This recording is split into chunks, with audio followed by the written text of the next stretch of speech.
Hello दोस्तों, इस कहानी में आपको बताया गया है अगर आपको अपने पर खुद पर विश्वास है कि जो आप कर रहे हो बिल्कुल सही कर रहे हो तो भटकाने वाले भी बहुत आएंगे, मगर आपको भटकना नहीं और उनको करके दिखाना है जो कहते थे कि आपसे नहीं होगा।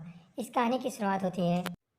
शांति नगर नाम का एक गांव था जो पहाड़ी में था।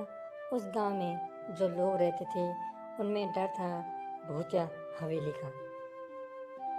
अरे आपने सुना कि इस गांव में भूतिया हवेली है और गांव वाले मना कर रहे हैं वहां जाने से।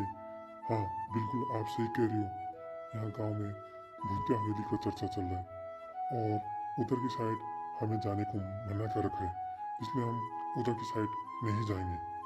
हाँ, भूतिया हवेली जो गांव से थोड़ी ही दूर पर था, गांव वाले उस तरफ जाते भी नहीं थे क्योंकि कुछ साल पहले गांव में दो आदमी आए थे और वो उस हवेली की तरफ गए और गांव वालों का मानना है कि जब वो वहां गए वहां से वो वापस नहीं आए।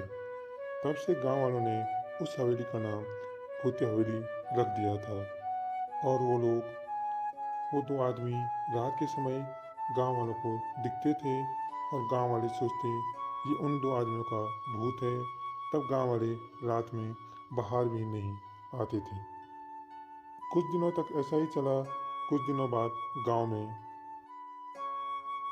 रवि नाम का व्यक्ति आता है। रवि जो कि उसी गांव में उसका बचपन बीता था, कुछ कारण से वो बाहर गया था। वो रवि आज गांव में आ चुका था। अब रवि जब गांव में पहुंचता है तब गांव वाले लोग उस रवि को भूतिया हवेली के बारे में बताते हैं और कहते हैं कि आप भी मत जाना उस हवेली की तरफ क्योंकि वहाँ भूत रहते हैं। वो भूतिया हवेली है। वहाँ 2 साल पहले दो आदमी गए और वो अभी तक वापस नहीं आए, वहाँ से लौट कर नहीं आए। तो आप भी हमारी बात मानना और उस भूतिया हवेली की तरफ मत जाना। यह बात रवि को आश्चर्यचकित लगी तो रवि ने सोच ही लिया भूतिया हवेली की तरफ जाने का। रात के समय रवि भूतिया हवेली के पास पहुंचने वाला था और रवि मन में सोच रहा था कि वहाँ भूत होगा और जो उसे मार भी सकता है, उससे लड़ाई भी कर सकता है। लेकिन जैसे ही रवि भूतिया हवेली के अंदर पहुंचा तो रवि ने वहां देखा किसी के पाँवों के निशान हैं। किसी के दो पाँवों के निशान हैं। या तो ये दो आदमियों के हो सकते हैं या तो भूत के हो सकते थे। और रवि जैसे ही अंदर जाता है देखने के लिए कि निशान किसके हैं, लेकिन रवि को वहाँ अंदर कुछ नहीं दिखाई देता है। अब रवि सोच में पड़ने लगता है। तभी रवि को अचानक से एक आवाज़ सुनाई देती है। आवाज कहते हैं, मैं आपसे 3 प्रश्न पूछूंगा और अगर आपने 3 प्रश्नों के उत्तर सही दिए तो मैं आपके साथ उन 2 लोगों को भी छोड़ दूंगा। लेकिन अगर एक प्रश्न गलत हुआ तो सिर्फ 2 लोग ही बाहर जा। अब रवि कहता है मैं अपना 100% दूंगा। आप प्रश्न पूछिए, आपको क्या प्रश्न पूछना है। अब आवाज कहते हैं, ये रहा आपका पहला प्रश्न। एक रस्सी को 5 बराबर भागों में काटने पर रस्सी के कितने टुकड़े होंगे? रवि जैसे ही प्रश्न का उत्तर देने वाला होता है वैसे ही रवि को आवाज़ सुनाई देती है। कोई रवि से कहता है 5 5 5, लेकिन रवि को अपने पर विश्वास होता है और रवि कहता है रस्सी के 6 टुकड़े होंगे। आवाज जी, अब आप बताएं कि यह उत्तर सही है या गलत। कहते हैं, ये उत्तर आपका बिल्कुल सही है। और ये रहा आपका दूसरा प्रश्न। एक कुएं में 5 मेंढक हैं और उसमें से 2 मेंढक को हमने कुएं में मार दिया। अब कुएं में कितने मेंढक होंगे? रवि थोड़ी देर सोचता रहता है। रवि को फिर से आवाज़ सुनाई देती है 3 3 3, लेकिन रवि अपने उत्तर पर डिट रहता है और कहते हैं कुएं में मेंढक 5 ही होंगी।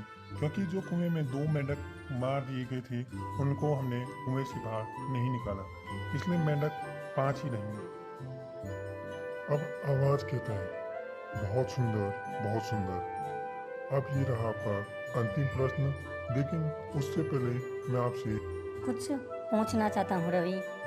रवि, ये बताओ, अगर आपके 3 में से 2 प्रश्न सही होते हैं तो आप किसको आज़ाद करोगे और क्यों?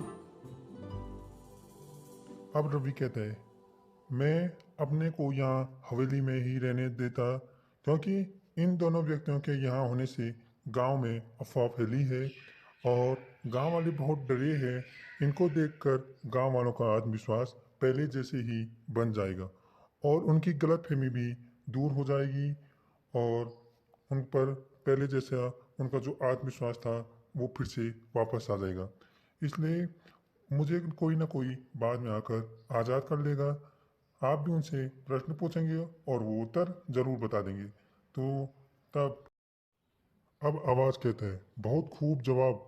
यही प्रश्न में अधिकांश लोग अपने को बचाने की कोशिश पहले करते हैं, लेकिन आपने ऐसा नहीं किया। और आपको बता दूं, जो उत्तर के समय आपको आवाज़ सुनाई दे रही थी वह हमारा ही प्लान था, लेकिन आप हमारे जाल में नहीं फंसे। क्यों? तब रवि कहता है, मुझे उस अनजान आवाज़ से ज़्यादा खुद पर भरोसा था, तो इसलिए मैंने अपने को ज़्यादा प्राथमिकता दी। अब आवाज़ कहता है, अति सुंदर, अब आप सब आज़ाद हो। और वो 2 लोग रवि को धन्यवाद करते हैं। रवि को कहते हैं कि आपकी ओर से हम भी आज़ाद हो गए। धन्यवाद आपका रवि, धन्यवाद। इस कहानी से हमें यह सीख मिलती है दोस्तों, अगर आपको अपने पर विश्वास है कि आप जो कर रहे हो बिल्कुल सही कर रहे हो, तो भटकाने वाले भी बहुत आएंगे, मगर आपको भटकना नहीं और उनको करके दिखाना है जो कहते थे कि आपसे नहीं हो पाएगा या नहीं होगा। धन्यवाद दोस्तों। आप ज़रूर बताएं कि आपको यह वीडियो कैसी लगी। अगर आपको यह वीडियो अच्छी लगी हो तो एक लाइक करना बनता है और अगर चैनल पर नए हो तो चैनल पर सब्सक्राइब करना ज़रूर बनता है। धन्यवाद दोस्तों।